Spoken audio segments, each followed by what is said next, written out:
So this GRE quantitative comparison question is a good example of why you should always look to identify patterns in expressions that are given to you.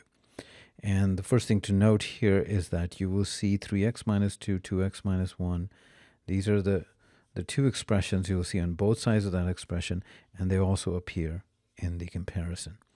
So you always want to look to see, how do I reduce my work to be able to answer the question and be able to do it with the most efficient method. So the key thing to remember is not to dive into algebra, which certainly will work, I mean, eventually. But the whole point is to recognize patterns and then save time. So the key thing is, how should we manipulate this equation so we can see the relationship between these two expressions? And the way I went about it, there are probably other ways too, is that I noted that if I bring this 3x minus 2 term to this side and move this to the other side, then I might be able to see the relationship between these two pieces. So instead of manipulating expressions on one side, I'm going to bring the other term to that side. And you'll note the sign will become a plus. And then this will become 2x minus 1 over 3 plus 2x minus 1 over 6. I've removed the parentheses because we have a plus here. You can do that here as well. Now, if you factor 3x minus 2,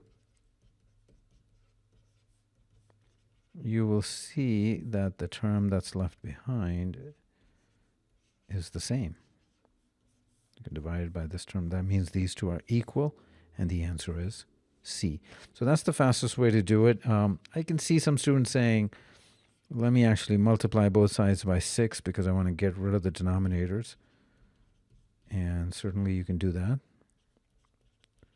So I'm trying to just eliminate all the denominators. And we would get this. And then, again, don't expand this out. Instead, then add the 3x minus 2 to this side. That would become 3 times 3x minus 2. And then if you add 2x minus 1 to both sides, that would become 3 times 2x minus 1. And you'll see this drops out. They're both equal. Now, you can certainly do the algebra, and that's not what I recommend you. But I can see students saying, let me just make all the denominators 6. So let's do it that way. So you'd multiply at the top by 2.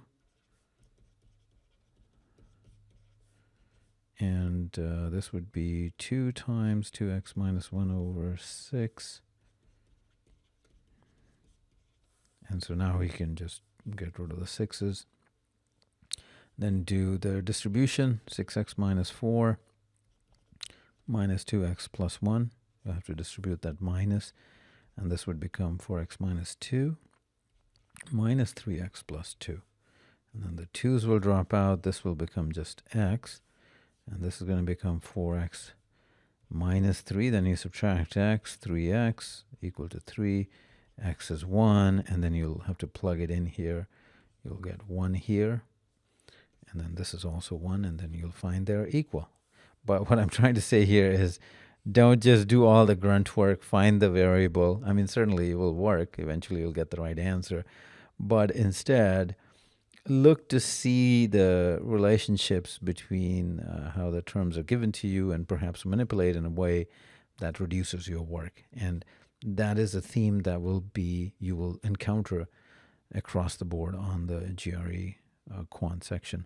And that's how they want you to approach these questions. Now, I'm not saying you will always be able to implement this, but try to kind of develop that habit. So to recap, the answer here is C.